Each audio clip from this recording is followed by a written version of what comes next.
Scribe, pourquoi j'ai changé d'avis sur les modèles.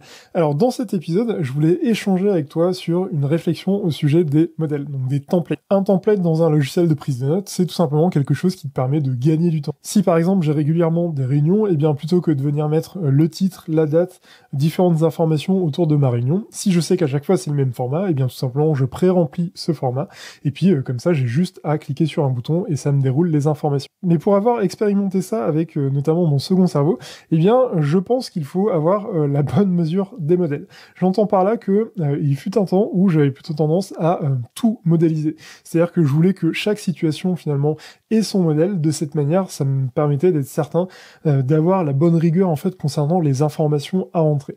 Mais le truc, c'est que je pense que j'étais personnellement tombé dans l'excès de modèles.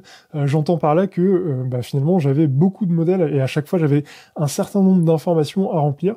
Et finalement, ça a gâché pas mal la fluidité que j'avais avec mon système de prise de notes.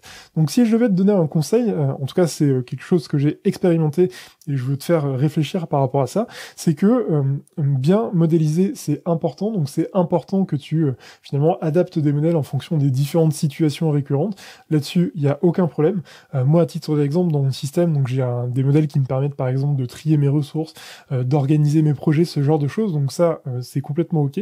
Mais par contre, il faut pas que le modèle prenne le pas sur la fluidité, finalement la créativité que tu peux avoir sur ce type de logiciel. Dans mon système de prise de notes par exemple, je crée ce qu'on appelle des notes permanentes. Donc une note permanente, en gros je la fais courte, c'est une conviction que tu vas te faire par rapport à un sujet. Donc si par exemple tu vois une info sur un article, je sais pas, scientifique, eh bien tu vas te prendre ta petite note par rapport à cette information clé que tu avais vue dans cet article, et après ça te permet finalement de pouvoir le réutiliser ou juste d'avoir l'info facilement accessible. Et bien le truc c'est qu'avec ces notes permanentes, en fait dans mon ancien modèle, donc un des premiers que j'ai utilisé, eh bien je me disais ok, il faut que tu mettes telle info que tu connaisses à telle note, etc. Et très clairement c'était vraiment pas du tout fluide et c'était pas du tout encourageant. Et en fait je suis revenu de ce type d'organisation parce que ça me posait problème.